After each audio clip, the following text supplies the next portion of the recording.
se palatin tahtiin ja lakati pohtii.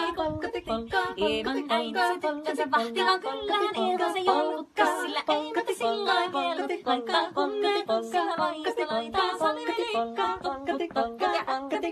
Hiljalleen.